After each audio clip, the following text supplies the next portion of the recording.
제목으로 말씀 전해 주시겠습니다. 할렐루야.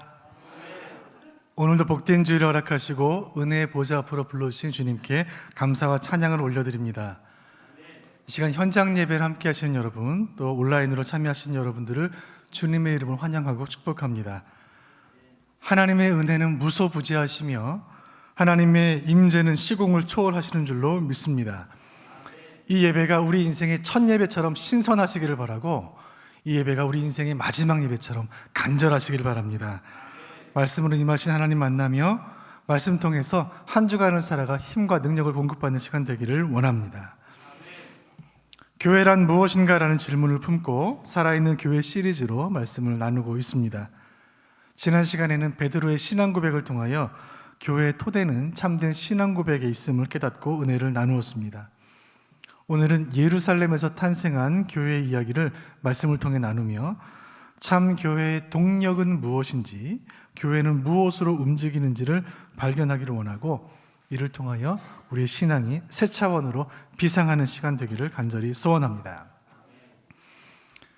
인류의 역사는 사도행전 2장을 기준으로 그 이전과 그 이후로 나누어진다고 말해도 전혀 과장이 아닙니다.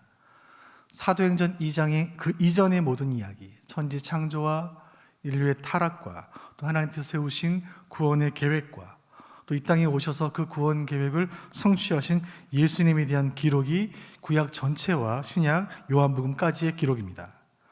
그리고 요한복음을 지나서 사도행전에 이르면 그리스도의 제자들이 땅끝과 열방으로 나아가 복음을 선포케 하시기 위해 하나님이 영이 그의 백성들에게 임하시는 사건이 기록되어 있습니다. 그 기록이 오늘 본문 사도행전 2장이고, 이 사도행전 2장은 이후에 일어난 모든 부흥의 시작을 알리는 성령의 불꽃이 점화된 날을 기록하고 있고, 이 날이 오순절이었다고 말하고 있습니다. 사도행전 2장 1절 말씀 같이 보겠습니다. 함께 봅니다. 오순절 날이 이미 이르매 그들이 다 같이 한 곳에 모였더니. 예루살렘이 수많은 인파로 술렁거리고 있었습니다. 오순절이 가까워오고 있었기 때문입니다. 오순절이라는 말, 다섯 오의 열순, 6월절 이후로 50일째 되는 날이라는 뜻이고, 7일이 7번 지났다는 뜻으로 77절이라고도 부르며, 이맘때면 이스라엘에서 추수가 시작되기 때문에 맥추절이라고도 불리는 절기입니다. 이 6월절과 오순절 사이의 이 기간은 유대인들에게는 수천 년간 지켜오던 특별한 기간들이었습니다. 유대인들에게 각별한 의미를 지닌 이날, 예루살렘에 머물던 120명의 사람들에게 특별한 일이 일어납니다. 이 당시 로마 제국에는 흩어져 있는 150개 도시에 유대인들의 거주지들이 있었습니다. 유대인들은 로마 제국 전체에 흩어져 살고 있었습니다. 그렇더라도 유대인 성인 남자라면 이스라엘의 3대 절기인 6월절, 그리고 오순절 혹은 맥추절, 그리고 초막절, 이 3대 절기가 되면 최소한 일주일간은 예루살렘을 방문해야만 했습니다. 고향을 떠나 흩어져 살다가도 이 절기가 되면 신앙을 지키고 민족의 정신을 지키기 위해 예루살렘으로 모였습니다. 이날 오순절에 예루살렘에 모인 수많은 무리들 가운데 왠지 모를 불안한 표정을 한 사람들이 섞여 있었습니다. 그들은 예수님을 따르던 제자들이었습니다. 그 오순절로부터 50일 전으로 거슬러 올라가 본다면, 6월절로 거슬러 간다면 우리는 그 6월절에 골고다 언덕에 세워진 십자가를 보게 될 것입니다.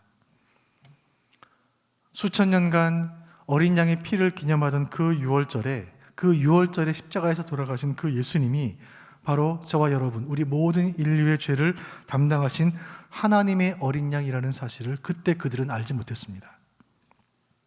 그 이후에 주님 부활하시고 승천하셨을 때 제자들은 망연자실했습니다. 3년간 예수님만 따랐는데 이제 우리는 누구를 따라야 하는가? 그리고 오순절이 되었고 예루살렘에 모인 그들은 한 다락방에 모여 있었습니다. 주님께서 승천하시면서 남기셨던 그 마지막 말씀, 수수께끼 같은 말씀, 성령이 너에게 임하시면 너희가 권능을 받고, 이 말씀을 주셨지만 제자들 중 누구도 그 말이 어떤 말인지 의미를 몰랐습니다. 성령이 임한다는 것은 무엇인가? 성령이 임하면 대체 우리에게 무슨 일이 일어나는가? 이날 오순절 예루살렘의 한 다락방에 모여있던 그들에게 기독교 역사에서 가장 중요한 사건이 일어납니다. 이 믿기 힘든 이 현상을 사도행전의 저자이며 헬라인 지식인이며 의사이며 역사가인 누가는 상세히 이렇게 기록하고 있습니다. 사도행전 2장 2절 3절 같이 봅니다.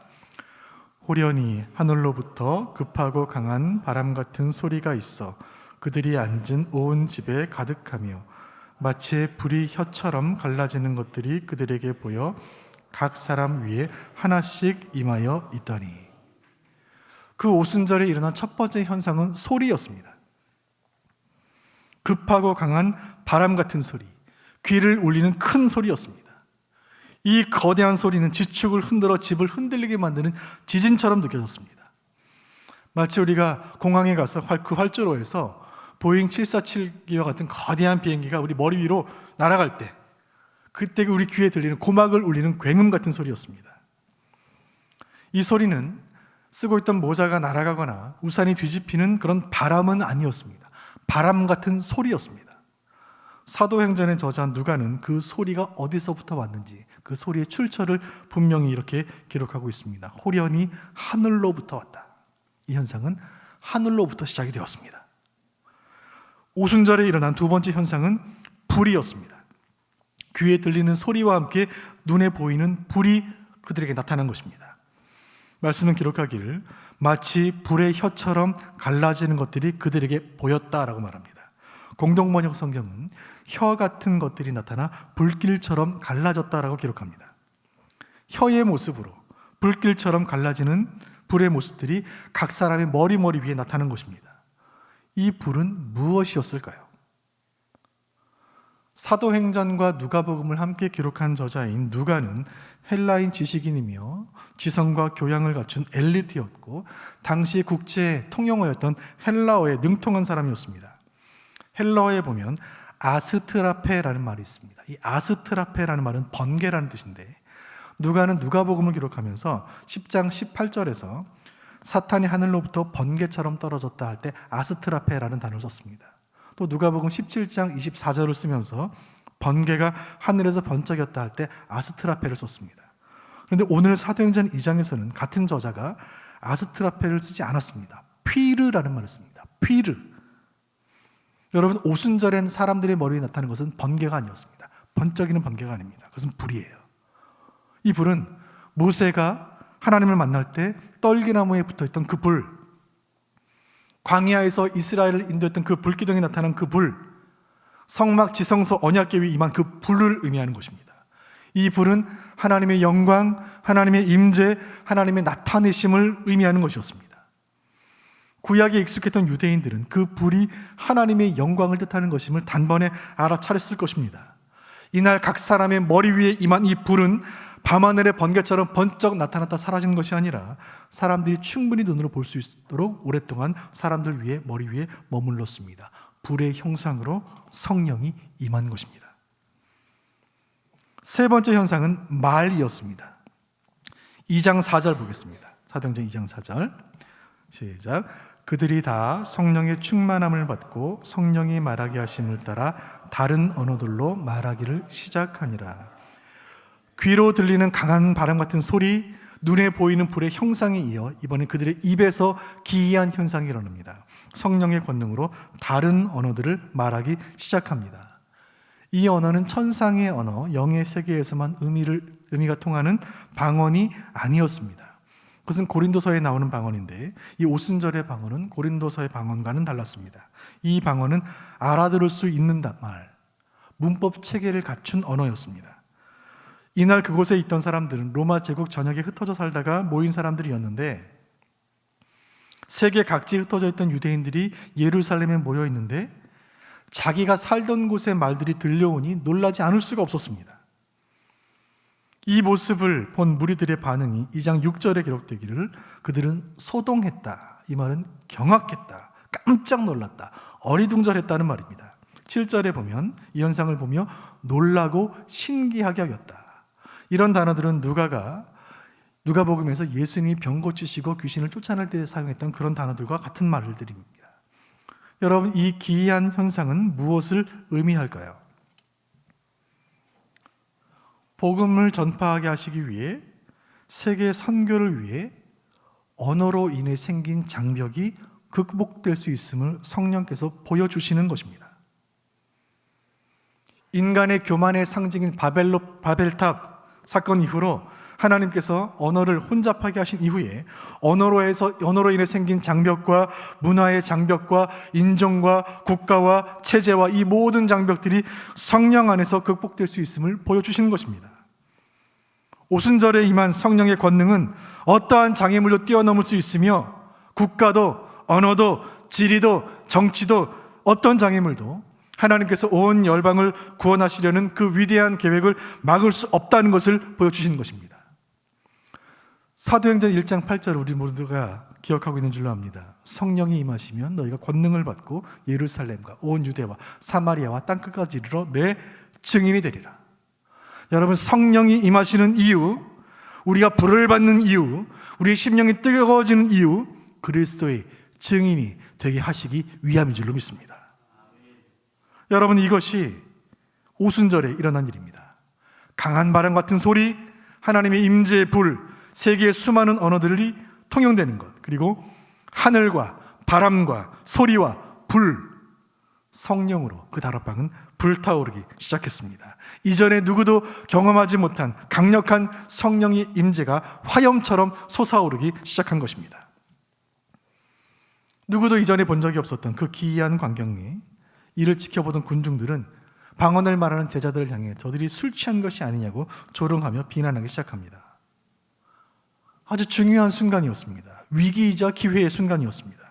지금 이 순간 눈앞에 펼쳐진 이 오순절의 이 기이한 현상이 대체 어디서부터 왔으며 무슨 의미인지를 누군가 그 무리들에게 해석해 줄 필요가 있었습니다. 그 현상을 어떻게 해석할지에 따라 향후 모든 교회 역사와 선교의 역사가 결정되는 그 갈림길에 있었습니다. 이때 등장한 우리의 영웅이 있으니 그는 베드로입니다. 그때 수제자 베드로가 조용히 자리에서 일어납니다. 2장 14절 같이 봅니다. 베드로가 11사도와 함께 서서 소리를 높여 이르되 유대인들과 예루살렘에 사는 모든 사람들아, 이 일을 너희로 알게 할 것이니 내 말에 귀를 기울이라. 내 말에 귀를 기울이라. 여러분께 제 과거를 하나 고백하겠습니다. 저는 초등학교를 다니지 않았습니다. 저는 국민학교를 다녔습니다. 네, 여러분들도 국민학교 다니신 분들 많이 계시죠? 네, 본인의 나이가 너무 많다는 것이 폭로될까 봐 국민학교 다녔다는 사실을 숨길 필요는 없습니다.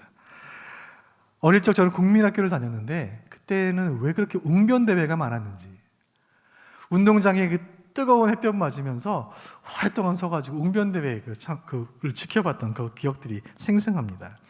웅변 그 연사들이 마지막 이 연사 외칩니다 소리를 치며 함께 박수를 쳤던 기억이 있습니다. 그때 느꼈던 건, 야, 한편의 연설은 참 큰 힘을 가졌구나. 국민을 위한 정부는 결코 사라지지 않을 것입니다. 이 링컨 대통령의 연설은 민주주의의 시작이 되었습니다. 나에게는 꿈이 있습니다. 흑인 아이들과 백인 아이들이 서로 손을 잡고 함께 형제처럼 지내는 꿈을 꿉니다. 이 마틴 루터 킹 목사님의 연설은 흑인 인권 운동을 한 단계 업그레이드했습니다.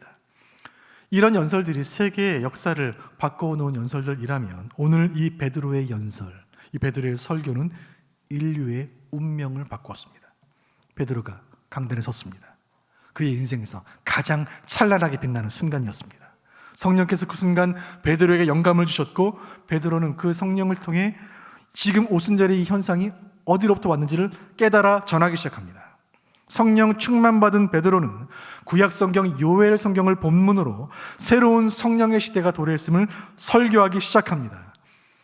그가 가진 성경에 대한 깊은 지식, 눈앞에 펼쳐진 이 시대를 분석하는 이 통찰력, 예수께 받은 사명에 대한 열정이 빛나는 순간이었습니다. 제가 이 말씀 준비하면서 함께 묵상하던 중에 우리 수원북북의 모든 주일학교 교사들을 주여 베드로와 같게 하여 주옵소서. 모든 목자들을 베드로와 같게 하여 주옵소서. 성령 충만하고 성경에 대한 안목이 있으며 시대를 꿰뚫는 통찰이 있고 주님을 향한 열정으로 충만하게 하여 주옵소서. 모든 교사들, 모든 목자분들 그렇게 쓰임 받으시기를 바랍니다. 베드로의 설교가 시작이 됩니다. 2장 16절, 17절 같이 보겠습니다. 시작. 이는 곧 선지자 요엘을 통하여 말씀하신 것이니 일러스되 하나님이 말씀하시기를 말세에 내가 내 영을 모든 육체에 부어주리니 너희의 자녀들은 예언할 것이요 너희의 젊은이들은 환상을 보고 너희의 늙은이들은 꿈을 꾸리라. 베드로가 말합니다. 오늘 이 현상, 오순절에 나타난 이 기이한 현상은 예언된 것이다. 800년 전 선지자 요엘이 예언한 바 그대로 하나님 말씀이 이루어진 것이다. 말세에 성령을 모든 백성에게 부어줄 것이며 성령이 임하시면 너희는 예언하고 환상을 보며 꿈을 꾸리라 하신 그 약속이 오늘 이루어진 것이다.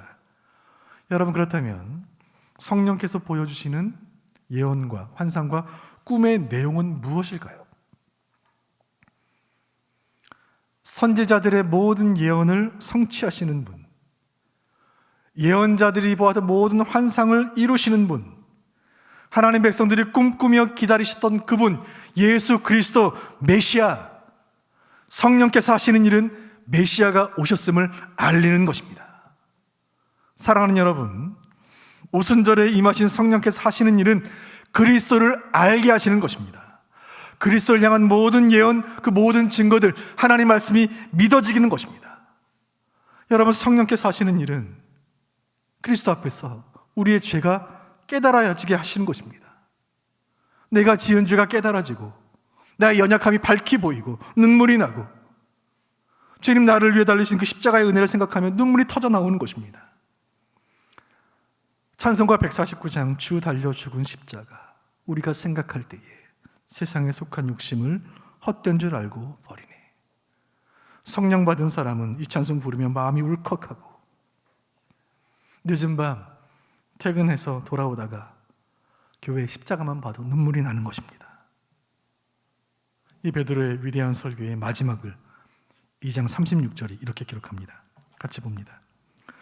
그런즉 이스라엘 온 집은 확실히 알지니 너희가 십자가에 못 박은 이 예수를 하나님이 주와 그리스도가 되게 하셨느니라. 아멘. 오순절 베드로의 설교의 핵심은 선명합니다. 십자가의 복음. 베드로는 무리들을 향하여 지금 회개하고 예수를 믿고 세례를 받으라고 강력히 촉구했습니다. 이날 베드로의 설교를 들은 3,000명이 이 말씀에 부딪혀 거꾸로졌습니다. 2000년 전 예루살렘 한 다락방에 그 오순절에서 일어난 이 사건은 과거에 있었던 하나의 사건이 아니라 우리 신앙생활의 중요한 영적인 원리와 패턴을 우리에게 보여줍니다. 첫 번째, 십자가 복음이 선포된다. 두 번째, 마음의 찔림을 받아 회개한다. 세 번째, 그 마음에 성령이 역사한다. 성령의 강력한 임재, 불같은 말씀의 선포, 집단적인 회개와 세례, 그리고 구원의 감격으로 함께 기도하며 찬양하며 예배하는 공동체가 탄생했습니다. 오순절, 그 솟구치는 성령의 화염 속에 탄생한 하늘의 공동체가 있으니 그 이름 교회입니다. 귀로는 세상과는 다른 소리를 듣고 눈으로는 세상과는 다른 것들을 보며 입으로는 세상과는 다른 언어를 말하는 이 신비하고 기이한 성령의 공동체를 우리는 교회라고 부르는 것입니다. 저와 여러분은 이미 십자가의 복음을 듣고 회개하고 세례받고 성령을 선물로 받아 오늘 이 자리에 있는 줄로 믿습니다. 그래서 우리는 교회가 된 것입니다. 오늘 이 말씀을 통하여 깨닫는 가장 중요한 진리는 이것입니다. 교회를 탄생하게 하신 분은 성령이시다. 함께 읽겠습니다. 시작. 교회를 탄생하게 하신 분은 성령이시다. 그 오순절은 그 자리에 있던 수많은 사람들에게는 평생을 가도 잊지 못할 특별한 경험이 되었습니다.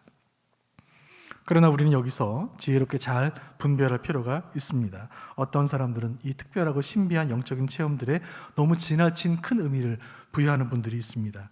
여러분, 성령의 사역은 한순간의 감정의 동요나 순간적인 열정이 아닙니다. 신앙이란 반짝 타올랐다가 금방 꺼지는 것이 아닙니다. 그것은 교회가 아니에요. 이날 오순절에 탄생한 예루살렘 교회는 일시적인 충동에 휩쓸리지 않았습니다. 예루살렘 교회가 어떤 모습이었는지 2장 42절이 우리에게 이렇게 가르칩니다. 함께 봅니다.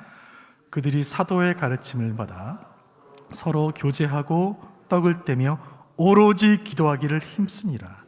가르침 받고 교제하고 떡을 떼고 기도하는. 여러분, 이 말씀은 교회가 무엇인지를 가르칩니다. 무엇이 교회이고 무엇이 교회가 아닌지를 가르칩니다. 교회의 표지, 교회의 사명이 여기에 있습니다. 오고 오는 모든 시대 교회들이 붙잡고 지켜야 할 교회의 본질이 여기에 있습니다. 첫 번째, 성령의 공동체는 가르치는 교회입니다. 함께 읽겠습니다. 시작. 성령의 공동체는 가르치는 교회입니다. 예루살렘 교회는 말씀을 배우고 가르치는 공동체였습니다. 성경을 가르치고 성경을 배우는 곳, 여기가 교회입니다. 성경은 성령의 감동으로 기록된 하나님의 말씀이기에 그 말씀을 해석하고 깨닫고 가르치게 하시는 이도 성령이신 줄로 믿습니다. 성령의 영감으로 기록된 성경은 성령의 조명으로만 깨달을 수 있습니다. 이를 위해서 교회는 성경의 권위를 최고의 권위로 두고 성령께서 그 말씀을 해석하시고 적용하고 전파하게 하시는 성경의 공동체가 되어야 할 줄로 믿습니다. 우리가 기도해야 할 제목은 이것입니다. 주여, 우리 교회가 말씀이 흥황하는 교회가 되게 하여 주옵소서. 성도들을 말씀으로 훈련하는 말씀 훈련소가 되게 하여 주옵소서.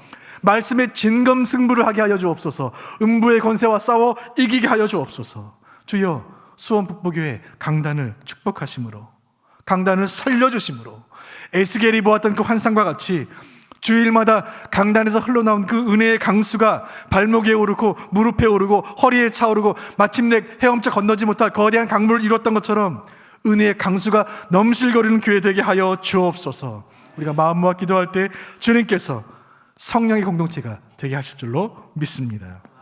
두 번째, 성령의 공동체는 교제하는 교회입니다. 같이 읽겠습니다. 시작. 성령의 공동체는 교제하는 교회입니다. 예루살렘 교회는 진실된 교제를 나누는 교회였습니다. 신분과 인종과 직업과 나이, 이 모든 것을 초월하는 아름다운 코이노니아, 아름다운 교회가 일어났으니 이것이야말로 진정한 오순절의 기적입니다. 천하 각국에서 모인 다양한 사람들이 하나가 되었습니다. 교회는 믿음 안에 하나가 되어 성령으로 교제하는 공동체입니다. 주여, 우리 교회가 믿음과 성령으로 교제하는 아름다운 공동체가 되게 하여 주옵소서. 우리는 서로 직업도 다르고 고향도 다르고 관심도 다르지만 성령 안에 하나 되는 기적의 공동체가 되게 하여 주옵소서.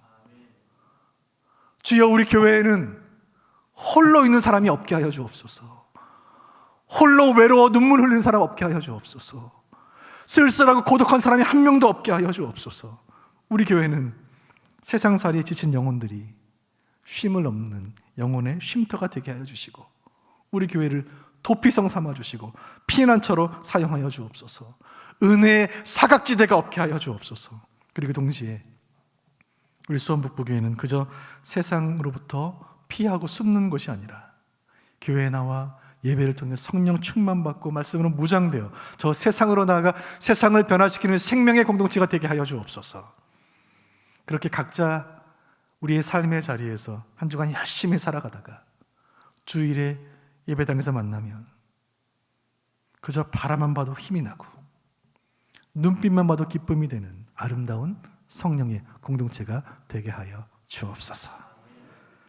세 번째, 예루살렘 교회는 떡을 떼는 교회였습니다. 떡을 떼는 교회, 함께 읽겠습니다. 시작. 성령의 공동체는 떡을 떼는 교회입니다. 함께 먹는 공동체가 교회입니다. 여러분, 사람은 아무하고나 밥을 먹지 않습니다. 둘이 함께 밥을 먹는다는 것은 둘이 특별한 관계라는 것을 뜻하는 것입니다. 두 청춘 남녀가 함께 밥을 먹는다는 것은 둘 사이에 뭔가 역사가 일어나고 있다는 뜻입니다. 좋아하는 사람과 밥 먹는 것은 즐거운 일입니다. 반대로 싫어하는 사람과 밥 먹는 것은 고역입니다. 그래서 싫어하는 사람이라는 뜻으로 밥맛 없다, 밥맛 없는 사람이다 말하는 것은 다 이유가 있는 것입니다. 교회는 함께 먹고 함께 마시는 공동체입니다. 함께 먹고 마실 때 하나님 나라가 임합니다. 비록 지금은 코로나 방역 수칙을 지키기 위해 한국교회가 식사를 금하고 있지만 속히 식사 교제가 회복될 수 있도록 함께 기도해야 할 줄로 믿습니다. 한솥밥을 먹는 사람들을 식구라고 부릅니다. 우리는 한 강단에서 나오는 말씀을 함께 먹고 있으니 우리야말로 영적인 식구인 것입니다. 아울러 교회가 함께 떡을 뗀다는 것은 성찬을 의미합니다. 교회는 주의 죽으심을 기념하고 기억하고 주의 다시 오심을 기대하며 기다리는 공동체입니다. 성도가 나누는 교제가 세상과 나누는 교제와 다른 결정적인 이유는 성도는 그리스도의 살과 피를 함께 먹고 마신다는 데 있습니다. 주여 성찬이 회복되게 하여 주옵소서. 비록 지금 성찬을 하기는 어렵지만 십자가에 대한 깊은 묵상과 기도로 다가오는 고난주간 준비하며 부활주의를 기대하게 하소서 기도하는 우리가 되기를 원합니다. 네 번째, 성령의 공동체는 기도하는 교회입니다. 예루살렘 교회는 오로지 기도하기를 힘썼습니다. 오로지 기도에 힘썼습니다. 교회는 기도의 공동체입니다. 교회가 하는 어떤 사역보다 기도가 더 중요합니다. 제가 이전 교회를 섬길 때 한 청년부를 섬겼던 적이 있습니다. 여름방학이 되어서 충남에 있는 논산에 있는 작은 마을에 한 시골 교회 청년들과 함께 아울리치를 떠난 적이 있습니다. 그 작은 교회가 여름 성경학교로 아이들 하기가 어려워서 우리가 준비를 해서 가서 마을에 아이들을 모아서 여름 성경학교를 진행한 적이 있습니다. 현수막을 붙이고 간식을 준비하고 생각보다 아이들이 좀 많이 와서 기쁘게 봉사하던 중에 새벽 기도를 마쳤는데 그 교회 예배당 저 뒷자리 맨 뒷자리에서 이상한 물건을 제가 하나 보았습니다. 사진 한번 보여주시죠. 그것은 이 성냥이었는데 이 팔각 성냥, 한국전쟁 끝나고 너무 어려운 시절에 유엔군들이 막 무료로 나눠줬다 그래서 유엔 성냥이라고 부르는 그 성냥이 예배당 맨 뒷자리에 있는 것입니다. 제가 그 교회 목사님께 여쭈었습니다. 목사님, 성냥이 왜 예배당에 있어요? 목사님 말씀하시기를 이 자리는 우리 교회 한 권사님이 새벽에 기도하시는 자리예요.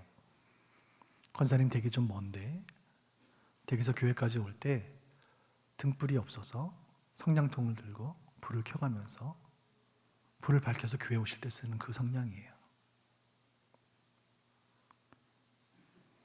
달이라도 밝으면 달빛이 길을 비춰주겠지만 어두운 밤길을 올 때 논길에 미끄러지지 않으려고 성냥불을 켜서 밝히며 교회에 오셔서 기도하시는 자리예요.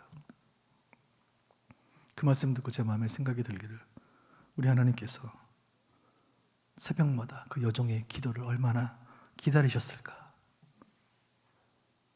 우리가 열심히 해서 아이들이 모인 것이 아니었구나. 권사님의 기도 때문에 모인 것이구나.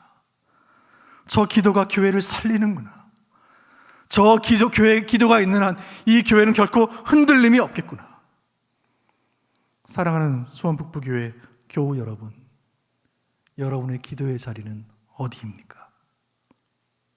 주여, 우리 교회에 기도의 사명자들을 일으켜 주옵소서. 우리 교회 새벽 기도에 오순절 120명의 문도와 같은 기도의 헌신자들을 일으켜 주옵소서. 우리 교회 금요 기도회에 기도원 300용사와 같은 기도의 용사들을 일으켜 주옵소서. 기도하는 중에 인생의 고민이 해결되게 하여 주옵소서. 기도하는 중에 이 막막한 현실의 안개들이 걷히게 하여 주옵소서. 주여, 우리가 기도하는 기도의 제목을 주님 아시오니 응답의 조각구름이 떠오르게 하시고 그 기도가 응답되어 은혜의 폭우가 쏟아지게 하여 주옵소서. 성령께서 우리 교회로 하여금 기도의 간증이 넘치는 교회가 되게 하시기를 간절히 소원합니다. 이 오순절 성령 강림의 모든 결론의 말씀이 사도행전 2장 46절과 7절에 이렇게 기록되어 있습니다. 같이 보겠습니다.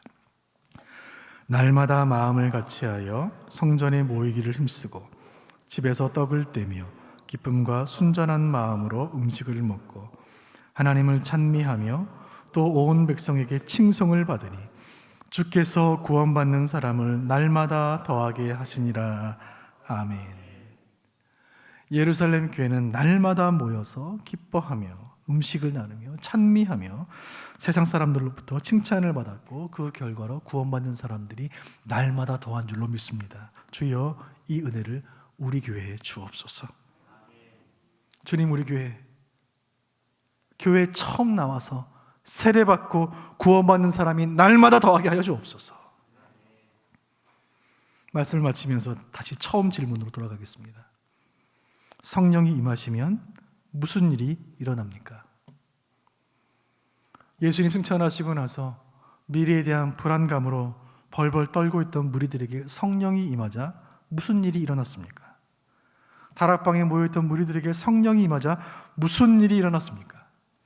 갈 바를 알지 못하던 무리들에게 성령이 임하자 하나님의 교회가 된 줄로 믿습니다. 사랑하는 성도 여러분, 교회는 무엇입니까? 교회는 성령의 공동체입니다. 성령의 공동체가 교회입니다. 성령이 거하시는 개인, 성령이 거하시는 공동체가 바로 교회인 것입니다. 성령으로 가르침받고 성령 안에 교제하고 떡을 떼며 성령으로 기도하는 공동체와 개인이 바로 교회인 것입니다. 여러분과 제가 바로 교회인 것입니다.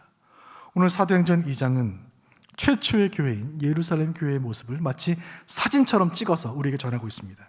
이 말씀은 그 말씀이 기록된 이후로 지금까지 그 공동체가 교회인지 교회가 아닌지를 구분하는 기준이 되었습니다. 교회는 성령에 의해 탄생했고 성령에 의해 주도되었던 성령의 공동체였습니다. 오늘 설교 노트 마지막에 살아있는 교회 시리즈 두 번째, 예루살렘 교회를 통하여, 오늘 말씀을 통하여 교회의 동력이 성령이라는 사실을 우리가 깨닫게 되는 것입니다. 오늘 교회가 탄생했던 그 오순절의 생생한 기록을 통하여 주시는 주님의 음성을 듣기를 원합니다. 성령께서 빚으셨던 그 교회의 모습, 그 순전하고 정결한 교회의 모습을 주님 우리에게 그 모습을 지키고 그 모습을 회복하라고 말씀하고 계십니다.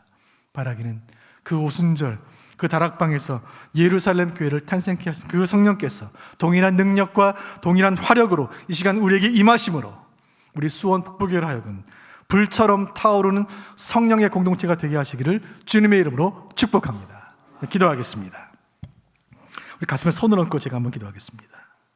살아계신 아버지 하나님, 복된 주일 말씀으로 우리를 만나주시고 교훈하시며 도전하시니 감사와 찬양을 올려드립니다. 주여, 우리 교회가 성령의 역사가 충만한 성령의 공동체가 되게 하여 주옵소서.